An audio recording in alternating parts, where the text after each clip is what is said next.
Les marchés à terme qui traitent des matières premières sont au cœur d'un système qui a bien besoin de réforme, dans l'intérêt des producteurs et des consommateurs.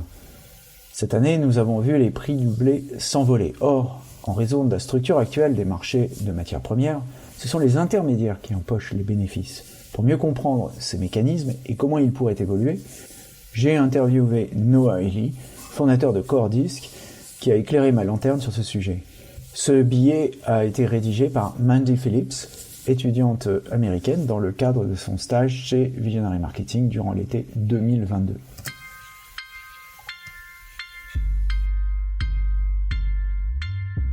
Des interviews, des chiffres, des faits, des études. Pas de blabla, ce sont les podcasts de Visionary Marketing disponibles sur toutes les bonnes chaînes de balado-diffusion. Bonjour, je suis Yann Gourvenet, bienvenue dans les podcasts de Visionary Marketing. Le sujet du jour, marché à terme, de la nécessité impérieuse d'une juste réforme, avec ce billet de Mandy Phillips. Cette année, le prix du blé a connu une forte hausse et il continue de fluctuer. L'inflation et les restrictions d'approvisionnement sont en cause suite à la crise en Ukraine notamment. Pourtant, les agriculteurs ne sont pas ceux qui profitent de cette flambée des prix. Ce sont les intermédiaires qui s'enrichissent en raison de la façon dont les marchés à terme, liés aux matières premières, sont structurés. Noah Healy, le fondateur de Core Disc, cherche à disrupter, pardonnez ce néologisme, ce marché de commodités et à proposer une solution plus équitable. Nous l'avons interviewé afin de mieux comprendre de quoi il retourne. Voici le compte-rendu de notre interview que vous retrouverez dans le podcast associé à ce billet, dans sa version originale en anglais. Les marchés à terme de matières premières relient les producteurs aux consommateurs. Un marché de matières premières est généralement un marché virtuel, c'est-à-dire consultable au travers de places de marché électroniques, où l'on peut vendre, échanger ou acheter différentes matières premières immédiatement ou à une date ultérieure, d'où le terme de vente à terme ou futures en anglais. La clientèle principale est constituée de fonds spéculatifs, hedge funds, et autres traders. Il s'agit d'un système financier similaire à celui d'un courtier ou d'une banque. Vous y allez, c'est Noah Healy qui parle, et faites des paris sur ce que vous pensez que les prix vont être dans le futur. S'il existe quelqu'un qui est prêt à faire un pari inverse, alors le système prend ce prix en compte et publie le fait que quelqu'un a parié sur ce prix. Enfin, un millionième de seconde plus tard, tout recommence avec toutes les personnes qui se sont présentées pendant cette microseconde pour conclure ces accords. Chaque transaction est assortie d'une date d'expiration. À cette date, tous les paris qui n'ont pas encore été vendus ou retirés sont réglés. Environ 97% seront liquidés et 3% livrés, explique Noah. On parle alors de marché à terme, futures en anglais, un accord pour acheter ou vendre une marchandise spécifique à une date et un prix fixé à une date placée dans le futur. Les agriculteurs prennent part au marché des produits de base pour déterminer la valeur qu'ils pourront obtenir pour leur récolte. La plupart des agriculteurs s'endettent et empruntent de l'argent saison après saison. Ils doivent s'assurer que leurs rentrées d'argent seront suffisantes afin qu'après une saison normale, leurs prêts puissent être remboursés. Si leur historique de crédit est bon, les agriculteurs peuvent continuer à emprunter. C'est ainsi que les agriculteurs sont contraints d'accepter les prix proposés par le marché et se retrouvent prisonniers du futur. Avec la crise ukrainienne, des champs ont été détruits et la Russie pourrait rester sous sanction. Il semble y avoir une contraction durable de l'offre, explique Noah. D'autres régions du monde devraient pouvoir augmenter leur production pour compenser la perte de blé en Ukraine. Toutefois, comme les revenus des agriculteurs ont été fixés par contrat, ceux-ci ne sont pas sensibles aux augmentations de prix. Les augmentations de prix, et c'est toujours Noah qui parle, n'affectent pas les travailleurs agricoles car ils ont par avance accepté un prix spécifique. Les intermédiaires qui parient en face des agriculteurs récolteront les bénéfices. À noter toutefois que la Russie a récemment conclu un accord avec l'Ukraine pour permettre l'exportation de céréales. En raison de la guerre, l'approvisionnement était resté bloqué jusqu'ici dans les ports de la mer Noire. La Russie autorisera l'Ukraine à exporter 22 millions de tonnes de céréales et d'autres produits agricoles. Il est impossible de savoir comment l'accord affectera les prix du blé, ni si la Russie pourra revenir sur cet accord à l'avenir. À noter cependant qu'il faut regarder la tendance à long terme, je vous l'ai remise dans l'article et vous aurez les schémas, sur 3 ans, plutôt que de se baser sur les fluctuations à court terme qui n'ont aucun sens.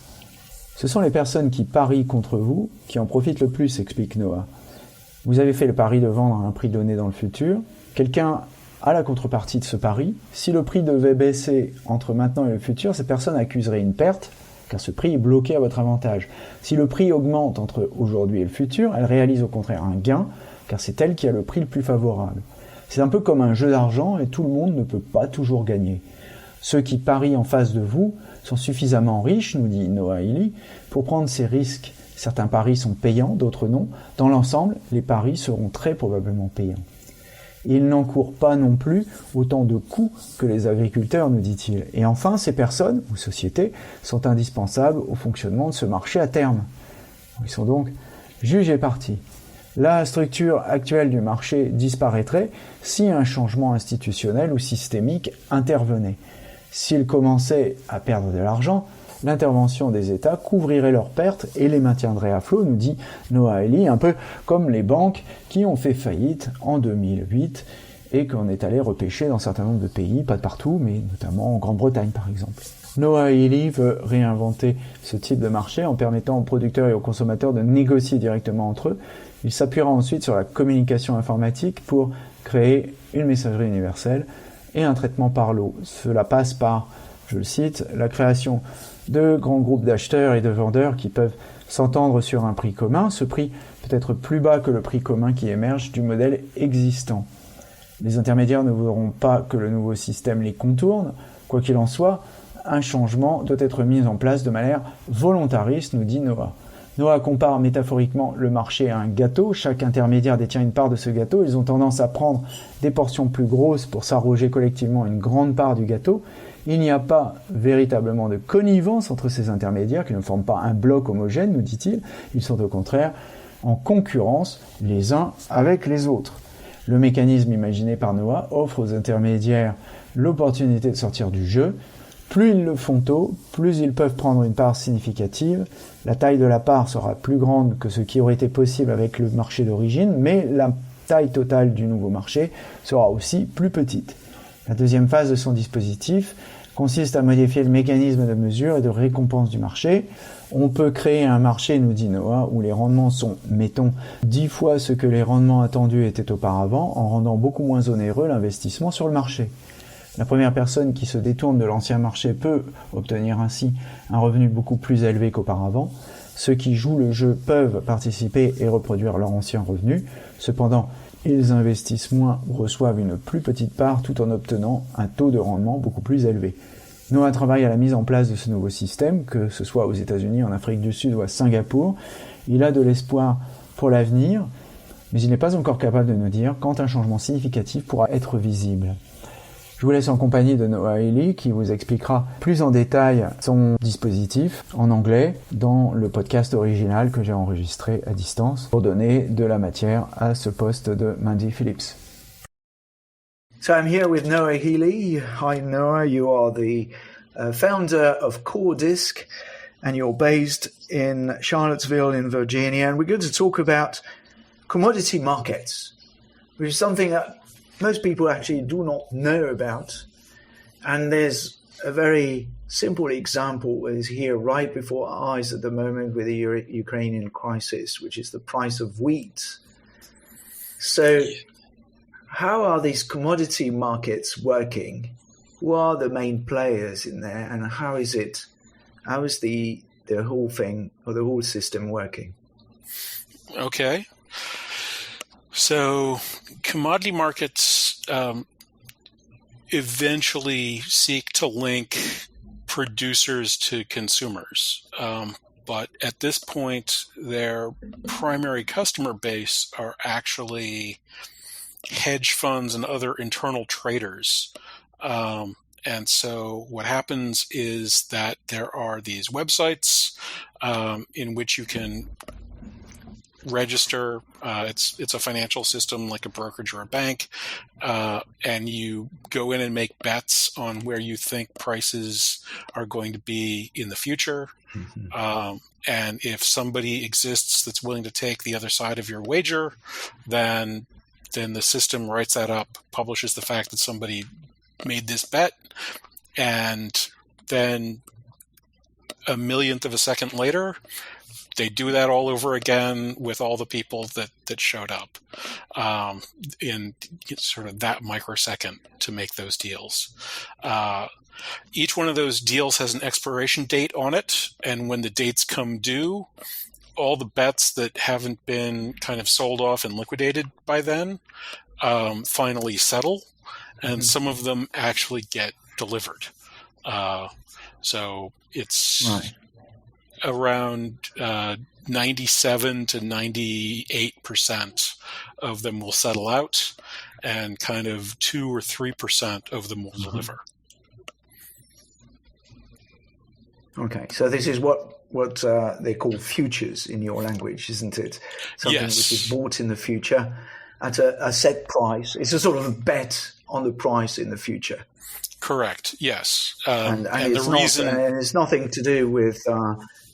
It's not like farmers selling on the marketplace of Mumbai, Cairo, or Paris or London. It's really done on computers everywhere. It is, yes, it is done on computers. The farmers engage in this in order to work out what value they'll be able to get for their crops, because they need to be fairly assured of their revenue streams, because most of them are operating on credit. So they borrow money, have their season.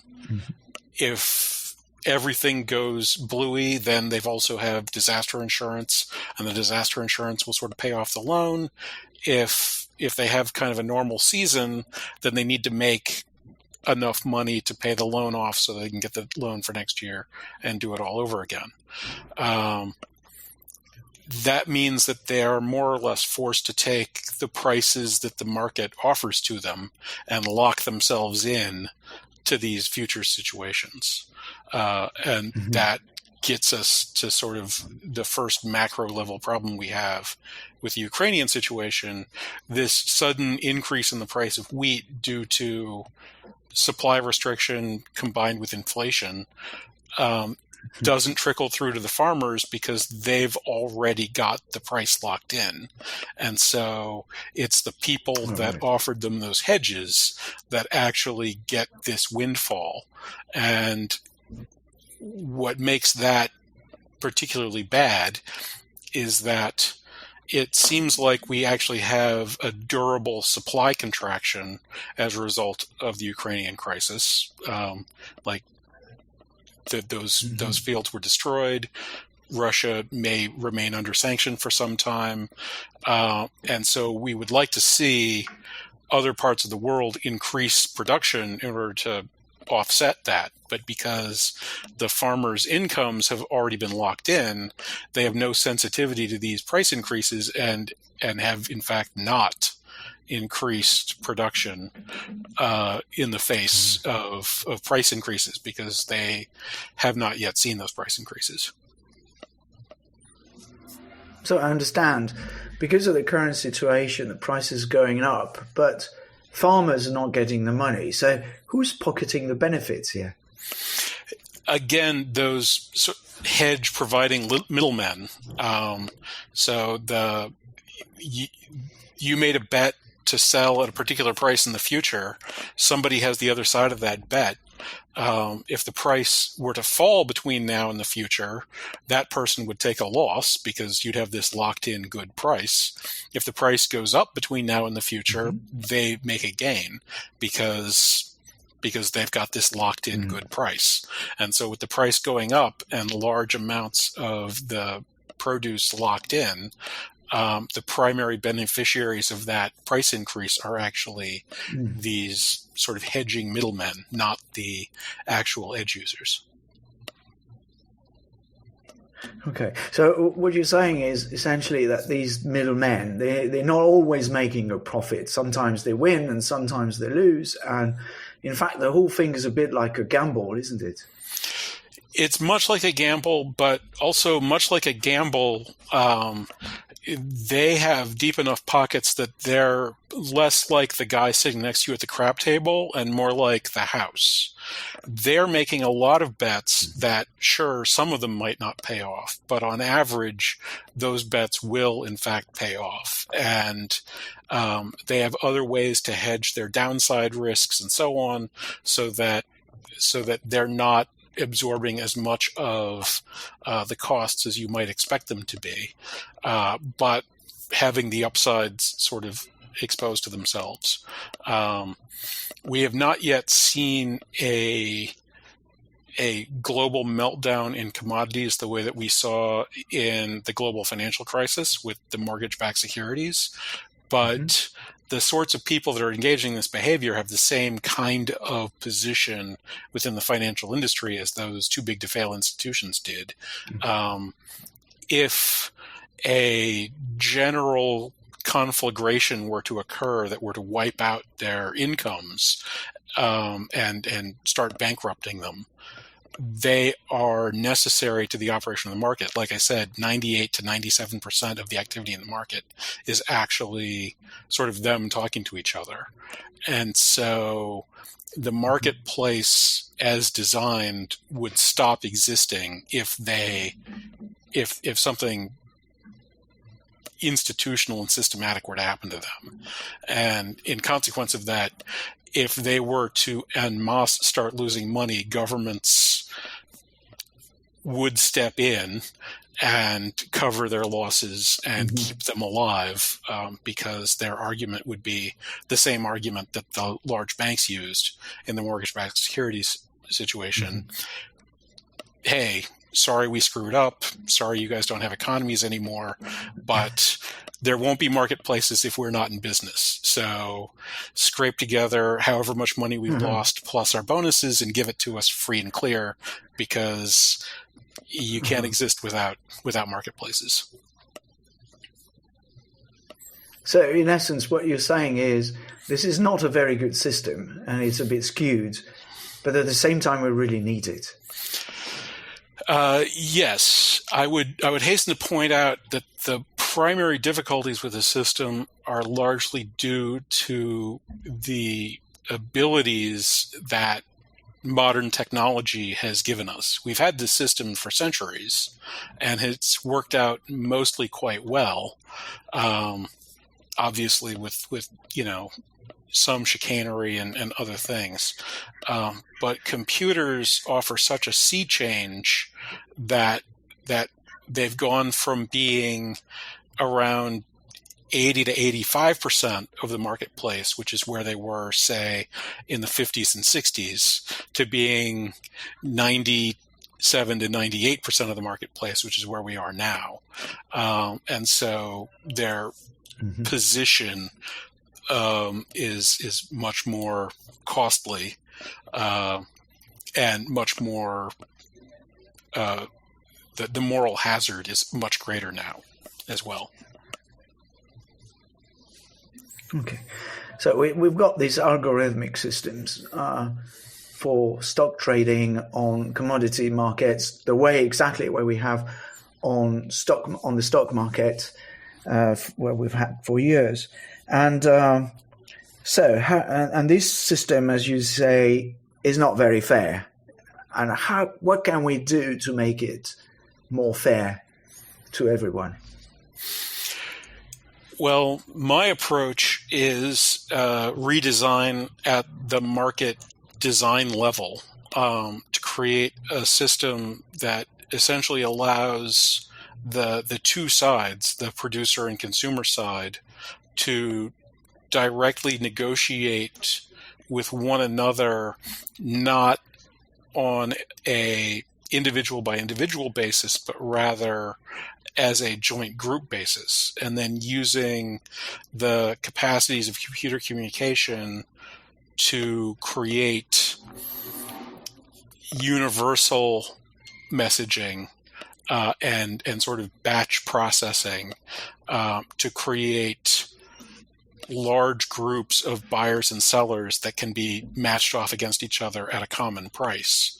And that price can be made less expensive than the sort of emergent common price that the existing model gives, where each person is getting their own bespoke, tailored, but unfortunately worse price all in.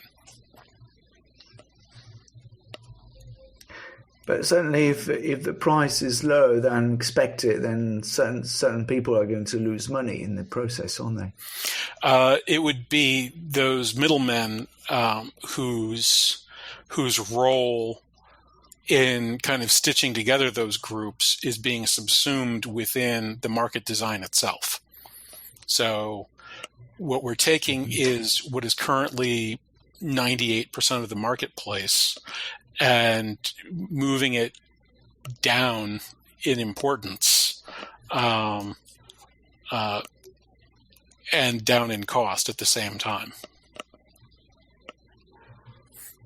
Okay, so I understand the need for a change, and also for the benefit of the planet, and also mostly for the developing countries who will find it very, very hard to cope with this future situation of wheat prices going up. But who actually implements this change? I understand that we can make IT systems fairer, but how do we impose the change? Because obviously these middlemen certainly don't want to be bypassed, do they? That's true. However, this change would be imposed essentially voluntarily. So I'm still searching for more, but I'm working with people who are setting up new marketplaces. And the key thing to understand about these middlemen is that while it's easy to see them as a sort of collusive block, because in aggregate that's how they act, individually they are competing with one another. And it is the growing numbers of them that leads to this growing share. And so the individual slices of the market the middlemen are earning haven't really increased all that much. The issue is more that there's more of them taking the same size slices in order to increase their section of the pie. And so what this design offers to the middlemen is for the one of them that decides to step out and actually build one of these systems and set up as an operator, they can sort of cut their own slice out first, so they can take a larger share than anybody has ever taken before and still significantly shrink the total share that all of them are going to take. And then the second phase is that by changing the structure of how we measure and reward success, we can change the rate of return within the marketplace. So I can create a market where the returns are a large multiple, say 10 times what the expected returns used to be, by essentially making it a lot cheaper to invest in the marketplace. And so this combination of sort of the first person who builds it gets a much higher actual income than they've previously had, and then anybody else that comes and participates gets to replicate their old income either with a much smaller amount invested or gets to slice off a tiny share of their investment portfolio to get a much higher rate of return at the very minimum. It becomes very attractive for those people in competition. Okay, good. So I understand there's hope for the future, but what are the chances and when could we expect to see a better system in place, both from an IT and a process point of view with regards to community trading? That's hard to say. I'm dealing with some people who hope to have something launched by the end of this year. Where things go from first launch to continued uptake is an open question. Again, because this system offers the key players better deals, I would expect a certain amount of copycat interest once things get rolling, but that remains to be seen. Okay, and so you think you're going to implement this system somewhere in the US, and then the other countries are going to replicate this? It could be the U.S. It could be South Africa. It could be Singapore. Those are the three locations where people that I'm working with are currently thinking about building or acting on building. Okay, good news. So is there, maybe it's not an easy question, but do you think that there is a good chance that we could see this issue with grid prices solved in the near future and avoid a worldwide crisis in terms of famines and whatever? Unfortunately, I do not see a solution in the near future. What we're seeing with the current situation is to some extent baked in. And like I said, because the farmers are not seeing this pass through, we aren't seeing capacity expansion. So in the event that this capacity loss is actually for real and decides to have some legs, things will be worse next year than they are this year. There's also some essentially unknowable inflationary impact happening in this cost ramp up. Inflation shows no signs of slowing. The basic forces are still in place. So again, we would expect that to get worse before it gets better. There could be some whiplash effects. You might recall in the early days of COVID, where the price of oil actually went negative because demand had suddenly dropped out and supply was sort of staying steady, and suddenly there wasn't storage space anymore for these things. Price disruption leads to production disruption. Production disruption can do all kinds of unexpected things. So we could see prices sort of suddenly reverse and then suddenly roar back in sort of the froth of whatever's actually going on in the world. So there's a lot of uncertainty for the future, but let's keep our fingers crossed that things get better soon. Thank you, Noah. Thank you.